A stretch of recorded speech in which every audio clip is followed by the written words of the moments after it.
வணக்கம். நான் வைஜி மகேந்திரா பேசுகிறேன். ஆரோக்கியம், ஆன்மீகம் இந்த நிகழ்ச்சிக்கு உங்களை வரவேற்கிறேன். இது ஒரு சீரீஸ் ஆஃப் டாக்ஸ் மாதிரி. நான் இன்னைக்கு பேச போகிறது ஒரு மிகப்பெரிய ஆளுமையை பற்றி. அவருடைய பேர் மிஸ்டர் பிரகாஷ் சேஷாத்ரி. அவரை பற்றி எனக்கு டீட்டெயில்ஸ் எல்லாம் கொடுத்தாங்க. சார் இதை மனப்பாடம் பண்ணிவிட்டு பேசிடுங்க அவரை பற்றின்னு. அந்த அக்கம்ப்ளிஷ்மெண்ட்ஸு, அவருடைய அச்சீவ்மெண்ட்ஸு, அவருடைய குவாலிஃபிகேஷன்ஸ் எல்லாம் பார்த்தா இது மனப்பாடம் பண்ணால் கஷ்டம். அதனால் என்னுடைய பழைய காலேஜ் ஸ்டைலில் பிட்டு கையில் வச்சுன்னே பேசிடலாம் அப்படின்னு முடிச்சேன். பிட் அடிச்சிடலான்னு முடிவு பண்ணிட்டேன். So welcome sir. நமஸ்காரம். நமஸ்காரம் சார். உங்களை பார்த்தாலே ஆரோக்கியமும் தெரியுது, ஆன்மீகமும் தெரியுது உங்கள் முகத்தில். கண்ணாடி மாதிரின்னு வச்சுக்கோங்களேன். I reflect you, you reflect. அவர் sir is a founder and CEO of C change consulting, academic, professional management and spiritual dimensions. அதாவது ஒரு கம்பெனிக்கு கன்சல்ட்டிங்காக இருக்கிறதும் போது அது பிஸ்னஸ் பற்றி தான் இருக்கணும் ஒன்று இல்லாமல், மனசுக்கு ஆரோக்கியத்தையும் ஆன்மீகத்தையும் சாந்தியை கொடுக்கக்கூடிய பல வழிகளை அவர் சொல்லித்தரதில் is very much well known. So அவர் நிறைய ஆடியோ ரிலீஸ் பண்ணிருக்கார். அவருடைய அடுத்த புஸ்தகத்து பேர் தர்மா டேல்ஸ் ஃபார் சிஇஓஸ். பாருங்கள், எல்லாம் சிஇஓஸ் தான். உலகத்திலே அதிகமாக ஸ்ட்ரெஸ், டென்ஷன் இருக்கிறது கம்பெனி சிஇஓஸ் தான் இல்லையா? எந்த நேரத்துலையும் அவங்களுக்கு ஏதாவது ஒரு கவலை இருந்துகிட்டே இருக்கும். அவங்கள ரிலாக்ஸ் பண்ண வைக்கிறது நிஜமாகவே மிகப்பெரிய ஒரு சாதனைன்னே நான் சொல்லுவேன். நான் பார்த்த சிஇஓ பூரா தலையில் புகையோடு தான் பார்த்துருக்கேன். எனக்கு ஏதாவது சம்திங் இஸ் ஃபியூமிங் இன்சைட் தங்கிறது. கரெக்ட். ஸோ அவங்களுக்கு நீங்கள் கொடுக்குறது ஐ ரியலி அப்ரிஷியேட்.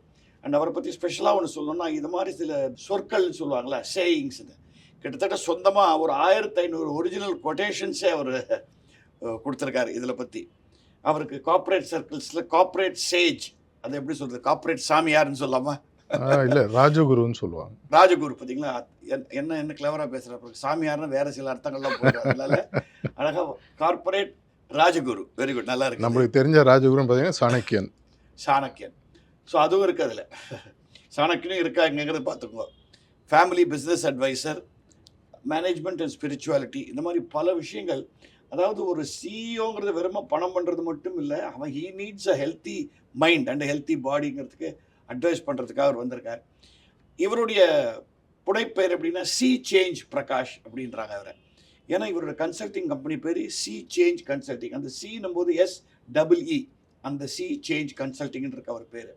ஸோ நான் உங்களை முதல்ல கேட்க விரும்புகிறது என்னென்னா, இது ஸ்பெல்லிங் தப்பாக போட்டுட்டிங்களா? SEEன்னு ஒரிஜினலாக நீங்கள் மீன் பண்ணுறது SEA, கடல் அளவு சேஞ்சுங்கிற அர்த்தமா இல்லை சேஞ்சு பாருன்னு அர்த்தமா? அது எப்படி? அது இந்த கேள்வி அநேகமாக எங்களை பார்க்குற எல்லாருமே கேட்டிருக்காங்க.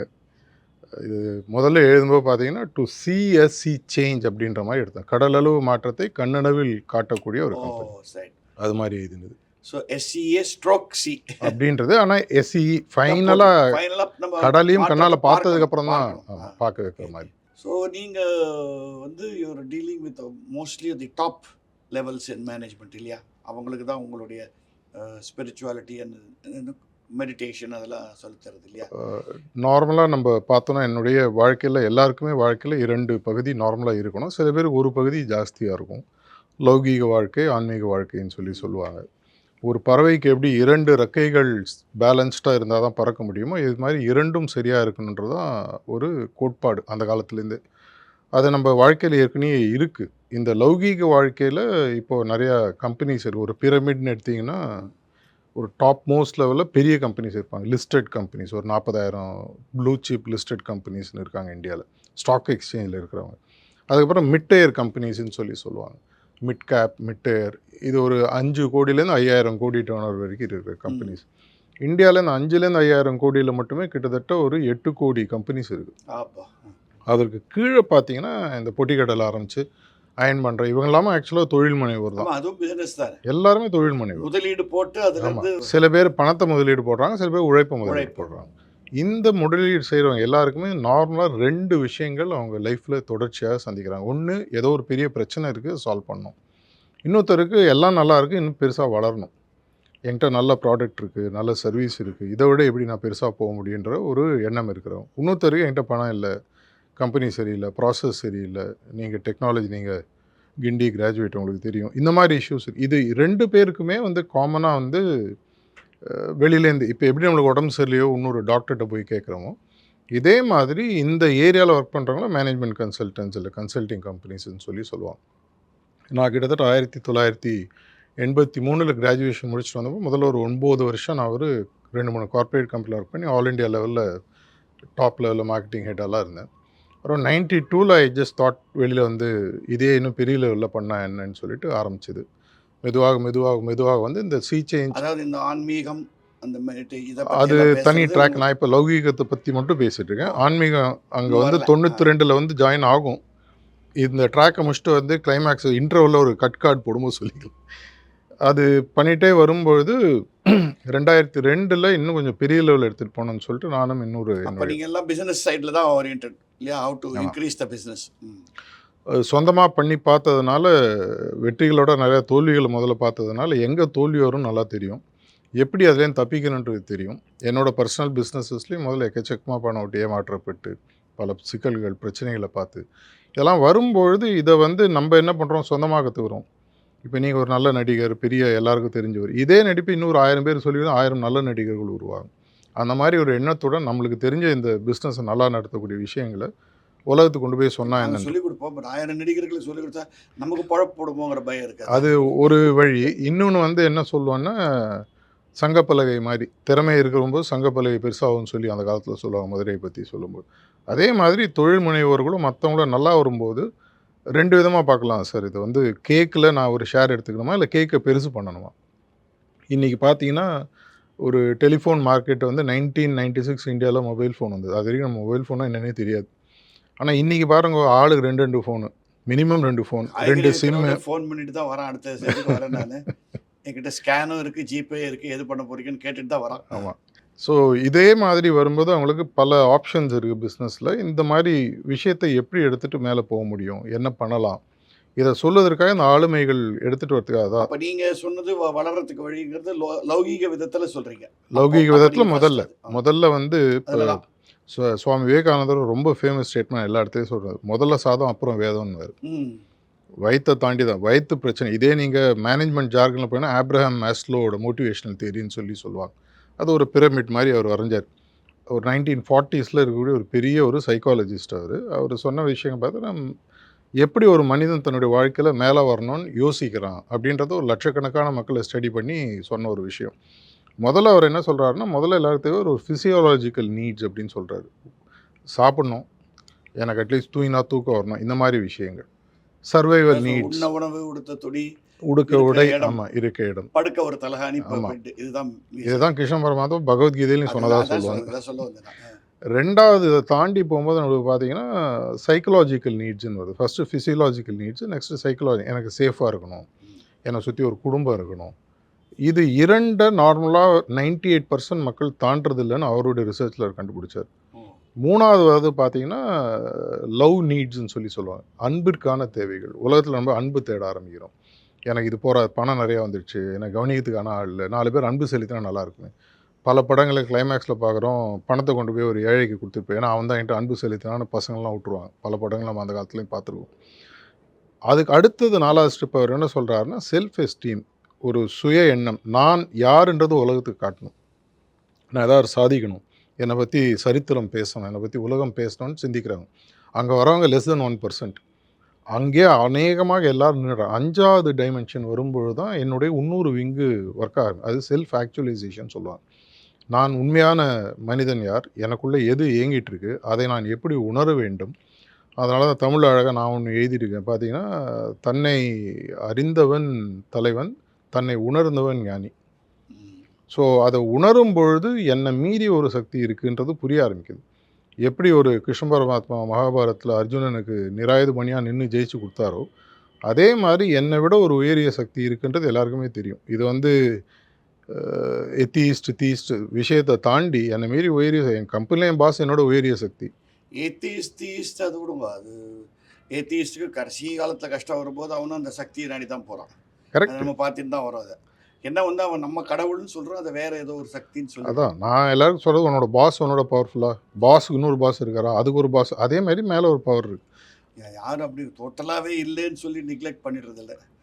அப்படி பண்ணால் கூட வீட்டுக்குள்ளே தனியாக. நான் தான் சொல்கிறேன், கஷ்டம்னு வரும்போது ஏதோ ஒரு இடத்துல அவன் மேலே பார்த்து தான் கேட்குறான், கை தூக்கி தூக்கி தான் ஆகணும். அது நீங்கள் சொல்கிறது மனிதனாக இருந்தாலும் சரி, மனிதனுக்கு மேலே ஒரு ஆமாம். இப்போ எனக்கு ஒரு லோக்கலில் பிரச்சனை, கவுன்சிலர் சால்வ் பண்ணால் எம்எல்ஏ, எம்எல்ஏனா மினிஸ்டர், மினிஸ்டர்னா சிஎம், சிஎம் இல்லைனா சென்டர். இதே மாதிரி ஒரு ஹைரார்கி ஆஃப் நீட்ஸ்னு அவர் சொன்னார். இந்த 4வது 5வது நீட்ஸ் வரும்போது தான் மனிதனுடைய முழு பரிணாம வளர்ச்சி உலகத்துக்கு தெரியுது. அவர் சொன்ன ஒரு விஷயம், இன்னொரு ஆங்கிலேய அறிஞர் அந்த காலத்தில் சொன்னது என்னென்னா, நார்மலாக எல்லா மனிதர்களும் இங்கே ஒரு சின்ன டவுட்டு சொல்லுங்கள். நீங்கள் சொன்னவங்க தன்னை அறிந்தவன் தலைவன், ஓகே, மனிதன் தலைவன், ஓகே, அவன் ஞானி அந்த ஸ்டேஜ்.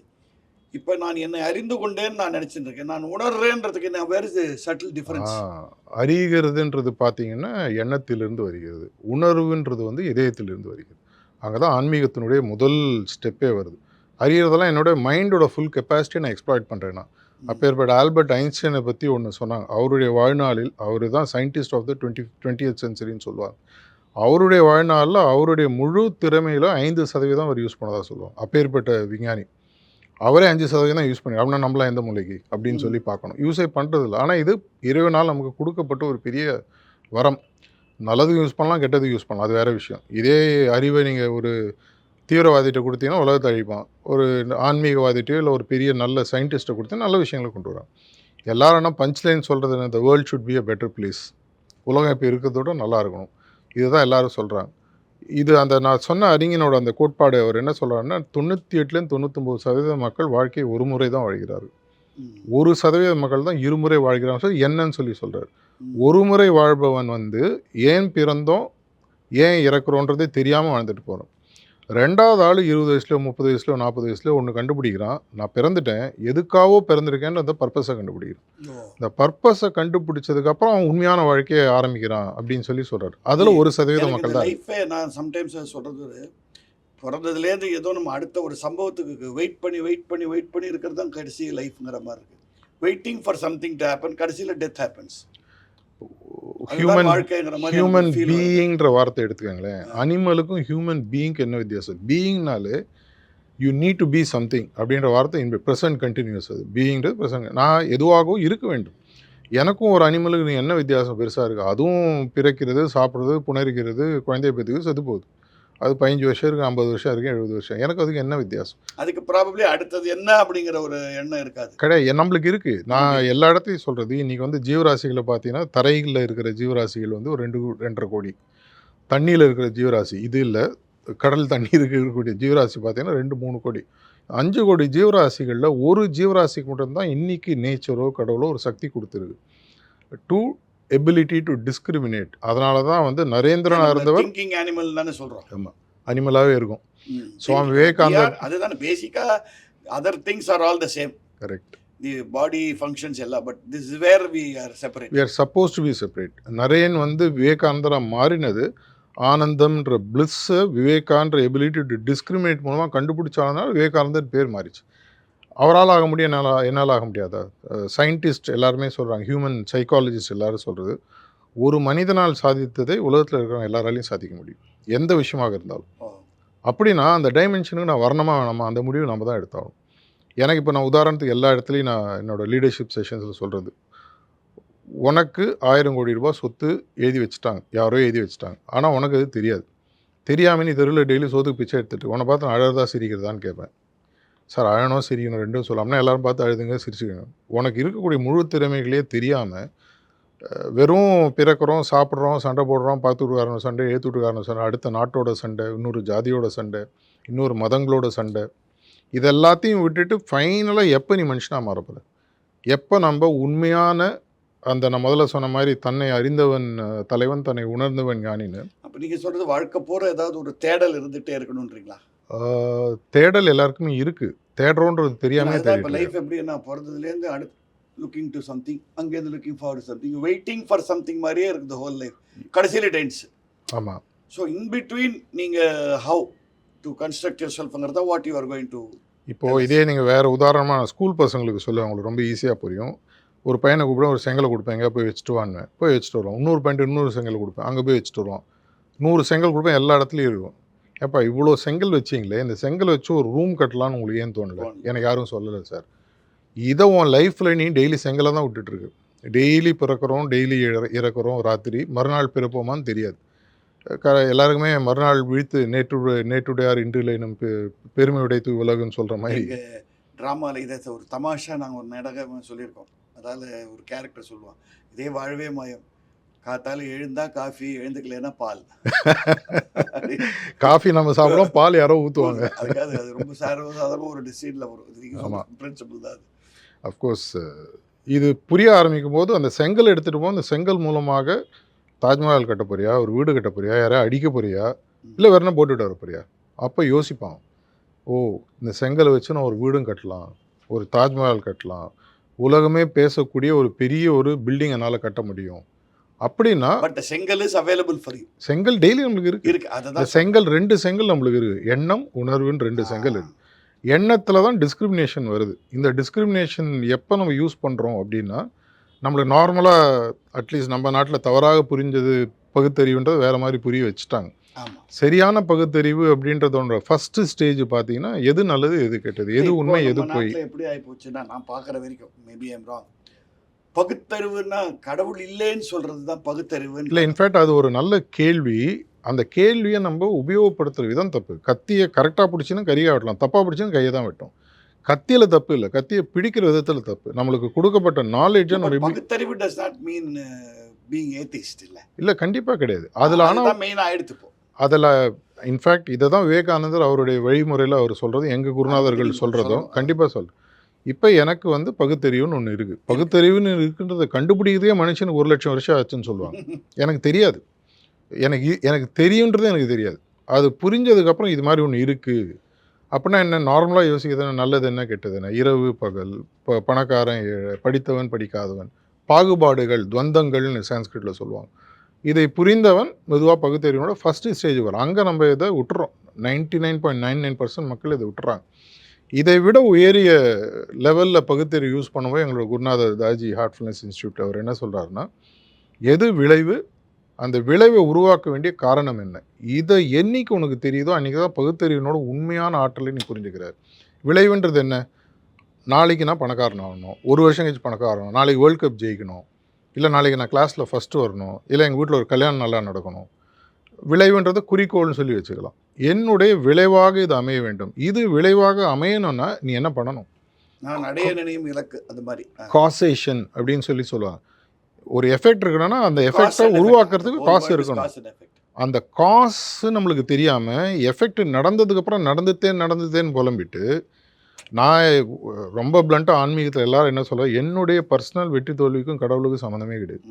இதை நான் பரிபூர்ணமாக நம்பக்கூடியது. ஏன் அப்படின்னு பார்த்தீங்கன்னா, நான் எல்லாருக்கும் சொல்கிறது, இப்போ நான் வந்து ஒரு மாங்காய் செடியை நட்டுட்டு அதில் பலாப்பழம் வரலன்னு சொல்லி கடவுளை நிந்திச்சு என்ன பிரயோஜனம்? கடவுள் என்ன சொல்லுவார், ஏன்னா உனக்கு அறிவு இருந்ததுன்னா நீ பலாப்பழத்தை வச்சுருந்தா பலாப்பழம் வரும், மாங்காயை வச்சுட்டு பலாப்பழம் வரலன்னா என்ன பண்ண முடியும்? இதே மாதிரி நம்மளுடைய எதிர்காலத்தை உருவாக்குவதற்கு நமக்கு கிடைத்த உண்மையான திறமைகளை யூஸ் பண்ணாமல் லைஃப்பை வந்து இப்போ நார்மலாக எல்லா இடத்துலையும் சொல்கிறது, பாம்பேயில் நீங்கள் போயிருப்பீங்க கண்டிப்பாக, லோக்கல் சபர்பன் ட்ரெயின்ஸ் இருக்கும். கார்த்தால நீங்கள் போனீங்கன்னா ஒன்றுமே பண்ணலாம், ஸ்டேஷன்லாம் அவங்களே ஏற்றிட்டு அவனே இறக்கி விட்ருவான். சில நேரத்தில் பர்சு கிரிசு ஒன்றும் இருக்காது. சபரிமலை படி ஏறுற மாதிரி இதே தான் நம்ம வாழ்க்கையை வாழ்ந்துட்டுருக்கோம். கார்த்தால எழுந்துக்கிறோம் 5, 6, 7, 8 ஏதோ ஒரு டைம் எழுந்துக்கிறோம், நைட்டு 8, 9, 10 ஏதோ ஒரு டைம் படுத்துக்கிறோம். இந்த வெஸ்டிபியூல்னு சொல்லுவாங்க, 2 ட்ரெயின் பெட்டியை கனெக்ட் பண்ணுற இடம் வெஸ்டிபியூல். இதில் ஆட்டோமேட்டிக்காக தள்ளப்படக்கூடிய வாழ்க்கையாக தான் நம்ம எல்லாருமே வாழ்ந்துட்டுருக்கோம். இந்த வெஸ்டிபியூல் சிண்ட்ரோம் நான் சொன்னேன் இல்லையா, அந்த வெஸ்டிபியூல் சிண்ட்ரோம்ன்றது 2 பெட்டிகளை இணைக்கக்கூடிய அந்த நடுவில் இருக்கக்கூடிய பகுதி. இது மாதிரி தான் நம்ம வாழ்க்கையை வாழ்ந்துட்டுருக்கோம். யாரோ நம்ம வாழ்க்கையை என்ன பண்ணணும்னு சொல்கிறான், நம்ம ஒய்ஃபோ, நம்ம பசங்களோ, நம்ம பாஸோ, யாரோ ஒருத்தர் இப்படி வாழணுன்றாங்க. அவனுக்கும் ஏன் சொல்கிறோன்னு தெரியாது, நமக்கும் தெரியாது, வாழ்ந்துடுறோம். இப்படியே வாழ்ந்து கடைசியில் செத்து போய்டும். வாழ்ந்து செத்து போய்டும். அப்படின்னா நான் யோசிக்கக்கூடிய விஷயம், செக்கு மாடு ஊர் போய் சேராதுன்னு சொல்லி நம்ம தமிழில் சொல்லுவாங்க. இப்போ மெயின் ரோட்டில் போய் நின்று லெஃப்ட் ரைட் ரோடை காமிச்சு இந்த ரோடு எங்கே போகுதுன்னு கேட்டால் முதல்ல உங்களை கேட்பாங்க, நீங்கள் எங்கே போனோன்னு கேட்பான். ஏன்டா நான் எங்கே போனோம் அவனுக்கு என்ன, ரோடு எங்கே போகுது தானே கேட்டேன்னு சொல்ல முடியாது. ஒரு ரோடில் வழி தேடுறதுக்கு கூட எங்கே போனோன்றது தெரிஞ்சாகும். எங்கே போனால் ஐயா அப்படி போங்க, டிராஃபிக் இருக்கும், ஜிபிஎஸ் பார்த்தா சொல்லும், லெஃப்ட்டில் போங்க, அந்த வழியாக வாங்கன்னு சொல்லும். இதை போன்ற ஒரு சிம்பிள் பகுத்தறிவு கூட இல்லாமல் பகுத்தறிவுன்னு வேறு மாதிரி யூஸ் பண்ணிட்டு, என்னுடைய விளைவு என்னவாக இருக்க வேண்டும், விளைவு நான் எது வேணால் நிர்ணயிக்கலாம்.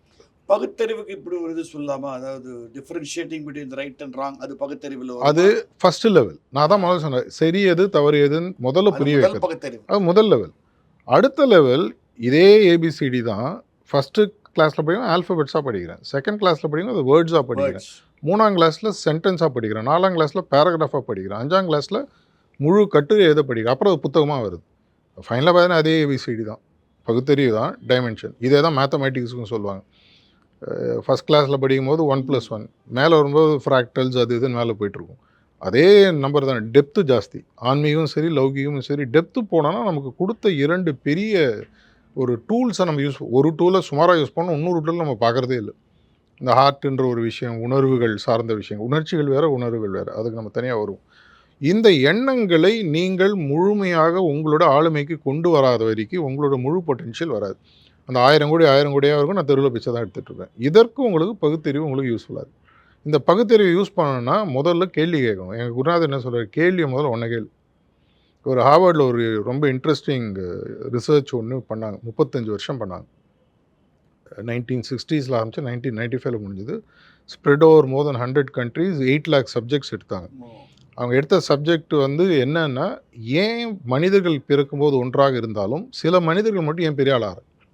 இதுதான் ரிசர்ச். ரொம்ப அருமையான ரிசர்ச்.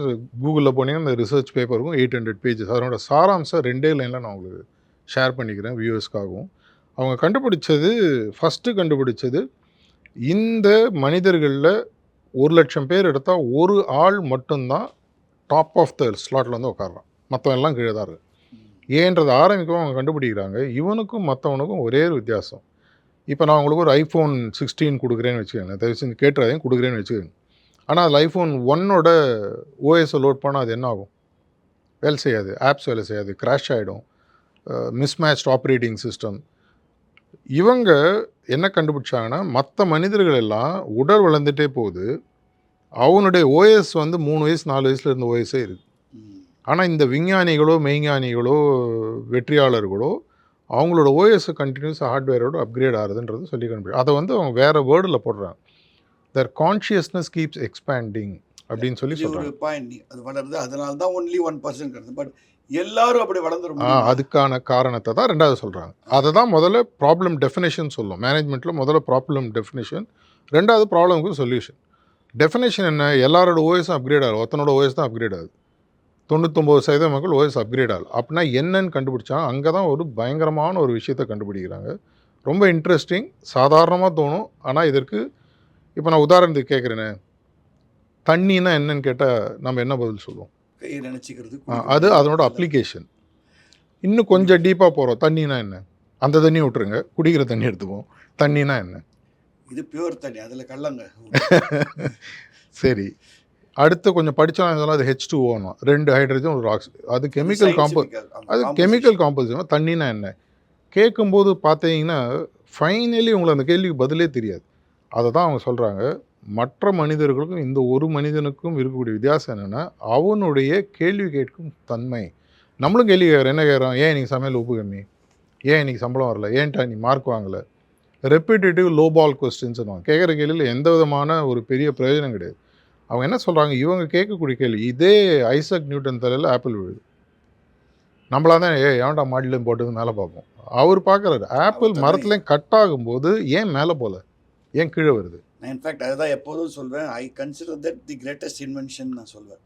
ஆமாம், வித்தவுட் எனி சப்போர்ட் வந்த ஒரு இன்வென்ஷன். அதை வந்து பல இடங்களில் போயிட்டு அவர் ரிசர்ச்சை கண்டினியூ பண்ணுறார் அக்ராஸ் த வேர்ல்டு. பல இதில் மட்டும் நடக்குதா? ஒன்லி யூரோப்பில் தான் நடக்குதா? அமெரிக்காவில் நடக்குதா? வெவ்வேறு மலையில் நடக்குதா? தரையில் நடக்குதா? வெவ்வேறு இடங்களில் வச்சு பார்க்குறாரு. அப்போ தான் பேப்பர் விட்டு பார்க்குறாரு, அதுலேருந்து நிறைய டெரிவேஷன்லாம் வருது. கிராவிட்டின்ற விஷயத்தினுடைய டெஃபினேஷனை கண்டுபிடிக்கிறார். இதில் இன்னொரு ஹிடன் சீக்ரெட் இருக்குது, நிறைய பேர் நம்மளுக்கு சொல்ல மாட்டாங்க. அவர் கண்டுபிடிக்க முன்னாடி கிராவிட்டி இல்லையா அப்படின்னா, புவியீர்ப்பு சக்தி அதுக்கு முன்னாடி இல்லையா? இருந்தது. அதனால தான் நம்ம இருக்கோம். ஆமாம், புவியீர்ப்பு சக்தி இருக்குன்றதை அவர் கண்டுபிடிச்சார். இதை தான் வந்து இதை தான் கடவுளுக்கும் எல்லாருமே சொல்லுவாங்க. கடவுள்ங்கிறது எதுவுமே என்ன இருக்கிறது நமக்கு discovery, there is no creation, it's all டிஸ்கவரின்னு சொல்லி சொல்லுவாங்க. அப்படின்னா அதை செய்தது அவர் கேட்ட ஒரே ஒரு கேள்வி, ஏன் ஆப்பிள் மேலே போகாமல் கீழே? ஒரு கேள்வியை 2 வருஷம் பிடிச்சி சுற்றுறாரு. இதே தான் ஒவ்வொரு சயின்டிஸ்ட்டும் கேட்குறான். இதை தான் ரமண மகரிஷி கேட்டார், நான் யாருன்னு கேட்டார். நான் யாருன்னு 8 வருஷம் தியானம் பண்ணுறாரு. நான் யார் நான் கேட்டு அவருக்கு பதில் கிடைக்காது. இதை தான் மெய்ஞானிகளும் லௌகீக ஞானிகளும் கேட்கக்கூடிய கேள்வி. நான் எல்லாருக்குமே கேட்கக்கூடிய ஒரு கேள்வி, உங்களுடைய 20, 30, 40, 50 வருடத்தில் ஒரிஜினலாக ஏதாவது ஒரு கொஸ்டின் கேட்டிங்களான்னு கேட்பேன். யோசிப்பேன், இல்லை சார் கேட்டதே இல்லை. அதை மாதிரி கேட்கும்போது வந்து 1500 கொட்டேஷன் தான் நான் எழுதுவேன். என்னையே ஒரு கேள்வி, இது என்னவாக இருக்கும், அதுக்கு வரக்கூடிய பதில் கொட்டேஷன். அதுக்கு ஒரு வியாக்கியானம், இதன் மூலமாக நான் எழுதின புத்தகங்கள், என்னோட 13வது புக் அடுத்த மாதம் வருதுன்னு வச்சுக்கோங்களேன். இந்த விஷயத்தை உண்மையாக உங்களுக்கு சொல்கிறது தான் பகுத்தறிவு. கேள்வி உலகத்தை கேட்காது, முதல்ல ஒன்றை கேள்வி. Charity begins at home. ஒன்றை முதல்ல நீ கேள்வி கேள். உங்ககிட்ட இருக்கக்கூடிய விஷயங்களை நீ வெளியில் கொண்டுட்டியா? அனிமலாக இருக்கியா, ஹியூமனாக மாறிட்டியா, ஹியூமன் பீயிங்காக மாறிட்டியா? ஹியூமன் பீயிங் கூட ஆன்மீக லெவலில் பார்த்தீங்கன்னா ரொம்ப கம்மி, அதுக்கு மேலே பல நிலைகள் இருக்குது. இதையெல்லாம் தாண்டி வரக்கூடிய உண்மையான ஒரு சக்தி தான் என்ன சக்தி, இல்லை பகுத்தறிவு. நம்ம கொடுத்த ஓடே செப்பாரேன்னு டேர் டு திங்க் அப்படின்னு சொல்லுவாங்க. எண்ணக்கூடிய சக்தி இருக்குது, எண்ணக்கூடிய தைரியம் உனக்கு இருக்கா? அது மாதிரி ஆரம்பிச்சதானே பெரிய பெரிய புரட்சிகள், பெரிய பெரிய நல்ல புரட்சினா எடுத்து கல்லடிக்கிறது அந்த மாதிரி சொல்ல வரல. நல்ல விஷயங்கள் உலகத்தில் என்ன மாறுதலை கொண்டு வர முடியும். சரி, நம்ம இருக்கக்கூடிய பொலிட்டிக்கல் சிஸ்டமாக இருக்கட்டும், இருக்கக்கூடிய எஜுகேஷன் சிஸ்டமாக இருக்கட்டும், நம்மளுக்கு எல்லாமே பார்த்தீங்கன்னா ஒரு லெகசி சிஸ்டம் கொடுத்துட்டு போயிட்டாங்க. எனக்கு இதில் ஒரு சின்ன டவுட், அதாவது கேள்வி கேட்கணும்னு நீங்கள் சொல்கிறீங்க இல்லையா, அதுதான் கோஸ் நெக்ஸ்ட் ஸ்டெப். பட் அதுக்கு ஒரு லிமிட் இருக்குல்ல, எல்லாத்துலையும் நம்ம கேள்வி கேட்டுட்டு இருக்க முடியும். கேட்கலாம். இதுக்கு சான்ஸ்கிரிட்டில் அந்த காலத்தில் பெரியவங்க ஒரு பதில் சொல்லியிருக்காங்க. யூ ஸ்டார்ட் கொஸ்டினிங் எவ்ரிதிங், உங்கள் மென்டல் பீஸ் போயிடும். போகணுன்ற அவசியம் இல்லை, போகிறதுக்கு சான்ஸ் இருக்குது. எல்லாமே லைஃப்பில் வந்து எட்ஜு தான். இந்த எட்ஜு இப்படி போனீங்கன்னா காலி. எட்ஜு வரைக்கும் போகலன்னா உலகம் என்ன இருக்குன்னு தெரியாது. நம்ம ஒரு காலத்தில் பார்த்தீங்கன்னா உலகத்தை சுற்றி கப்பலில் வரவங்களாம் ஒரு லெவலுக்கு மேலே போக மாட்டாங்க, ஏன்னா எர்த்து ஃப்ளாட்டுன்ற பயம். அப்புறம் தான் அதை போக போக போக கண்டுபிடிச்சா என்னடா எர்த்து எண்டே ஆக மாட்டேங்கிறத தான் அப்புறம் யோசிச்சு கண்டுபிடிக்கிறாங்கன்னு சொல்லுவாங்க. சான்ஸ்கிரிட்டில் ஒரு அருமையான ஒரு டெர்மினாலஜி, சத்தியம் புரியாத் பிரியம் புரியாதுன்னு சொல்லுவாங்க. உண்மையை பேசு, அன்போடு பேசு, கேள்வி கேளு. ஏன்ப்பா இதோட நல்லா படிச்சிருக்கலாம், ஏன்டா புத்தியில் உனக்கு இப்படியா படிப்பேன், அவங்க அப்பனை மாதிரியே பிறந்திருக்கே, பையனுக்கும் இன்னும் நல்லா படிக்கலாம், அப்போ நிறைய திறமை இருக்குது, வாழ்க்கையில் எவ்வளோ சாதிக்கலாம் பார். நம்ம கேள்வி கேட்கணுன்றதுல தப்பே இல்லை. கேள்வி கேட்கக்கூடிய விதம், மரியாதை. இப்போ நல்ல கேள்வி கேட்குறேன்னு ஸ்டேட்ஸ்மேன் சொல்லி சொல்கிறோம். நான் அதை சொல்ல, அது டெஃபரெண்ட், என்ன கேட்குற விதம். பட் எல்லாத்தையும் நம்ம கொஸ்டின் பண்ண ஆரம்பித்தோம்னா வேர் டஸ் இட் எண்ட்? அதுதான் வந்து திரும்பி it comes back to ability to discriminate. இதன் மூலமாக என்ன விளைவுகள்? சரிப்பா, நீ கேள்வி கேட்குற, ஓகே, என்ன உருவாக்க போகிற? Don't ask question for the sake of asking question சொல்லுவாங்க. இதன் மூலமாக என்ன ஆமாம், பார்லிமெண்ட்டும் கேள்வி தான் கேட்குறாங்க. இப்போ பார்லிமெண்ட் மாதிரி இல்லை, நம்ம வீட்டுக்கும் பக்கத்து வீட்டு எடுத்து வீட்டுக்கு என்ன நடக்குது திருப்பி கேள்விலாம் ஓடிட்டு இருக்கு. ஓகே, இதன் மூலமாக என்ன நீ சாதிக்க போகிற? ஒரு ஹார்மனி கொண்டு வர போறியா? இப்போ இருக்கிறதோட மக்கள் இன்னும் சந்தோஷமாக ஆக்க போறியா? அவங்கள இன்னும் பெரிய மனிதரால் ஆக்க போறியா? நேச்சரில் இல்லாத சக்திகளோ நேச்சரில் இல்லாத வளமோ உலகத்தில் அன்இமேஜின் வளரு, நம்ம அதை போய் கண்டுபிடிக்கல, அவ்வளோதான் வித்தியாசம். நீங்கள் கண்டுபிடிக்காததுனால இதே நீங்கள் டிஎன்ஏன்ற கான்செப்ட் போங்களேன், மரபணுன்னு சொல்கிறாங்க. 1950s முதல் இந்த மரபணுவை பற்றி அமெரிக்கன் சயின்டிஸ்ட் 2 பேர் கண்டுபிடிக்கும் போது நம்ம உலகத்தில் நம்ம உடலில் நம்ம மனிதனாக பிறந்த காலத்துலேருந்து மரபணுன்னு ஒன்று டிஎன்ஏன்னு இருக்குது. அந்த அந்த அந்த இந்த டூவல் ஸ்ட்ராண்ட் டிஎன்ஏ தான் உங்களுடைய மொத்த வம்சாவளியை கொண்டு வருது அப்படின்னு சொல்லிட்டு அவங்க கண்டுபிடிக்கும் போது முதல்ல 95% நம்மளுடைய உடலில் இருக்கக்கூடிய டிஎன்ஏ ஜங்க் டிஎன்ஏன்னு சொல்லி விட்டுட்டாங்க. அவங்களுக்கு அது தெரியல. 95% அது ஜங்க் டிஎன்ஏ தேவையில்லைன்னு விட்டுறாங்க. 1990s திரும்பி சில அடிஷ்னல் சயின்டிஸ்ட் அது சப்ஜெக்டில் அதிகம் படிக்கிறாங்க. அவங்க என்ன கண்டுபிடிக்கிறாங்கன்னா, இந்த எதை இவங்க ஜங்க்குன்னு ஒதுக்கினாங்களோ அதில் தான் வந்து பெரிய பெரிய விஷயங்கள்லாம் இருக்குதுன்னு கண்டுபிடிச்சிட்டு 98 பார்த்தீங்கன்னா ஒரிஜினலாக சயின்ஸில் கண்டுபிடிச்சி, அதுக்கு முன்னாடி இருந்திருக்கலாம், the first child who has been diagnosed having 3 strands DNA. 3 strand இருக்குது. நம்மளுக்கெல்லாம் இப்போ நம்ம ஜென்ரேஷன் பிஃபோர் 90s பிறந்தவங்க எல்லாருமே பார்த்தீங்கன்னா 2 ஸ்ட்ராண்டு தான் இருக்கும். 2 ஸ்ட்ராண்ட்னா எப்படி புரிய வைக்கணும்? இப்போ எங்கள் வீட்டு வாசலில் 2 ரோடு இருக்குது, டபுள் லேன் ரோடு. முதல்ல 5 வண்டி ஓடுறது, அப்புறம் 10 வண்டி ஓடுது, 20 வண்டி ஓடுது, திடீர்னு 1000 வண்டி ஓடாது, ரோடு சோக் ஆகிட்டு. அந்த ரோடுக்கு அந்த பக்கம் போய் ஒரு பெரிய சோறு இருக்குது, அந்த பக்கம் பார்த்தீங்கன்னா 14 லேன் ஃப்ரீயாக இருக்குது. அந்த லேன் யாருக்கும் தெரியாதனால யூஸே பண்ணுறதில்ல. அந்த லேன்ஸ் ஓப்பன் ஆக ஆரம்பிச்சிருக்குன்றதை அந்த ரிசர்ச்சில் கண்டுபிடிக்கிறாங்க. இன்றைக்கி வரக்கூடிய கிட்ஸுக்கு possibility of 16 strand DNA up to 12, 16, 24 வெவ்வேறு சயின்ஸ் வேறு மாதிரி சொல்கிறாங்க.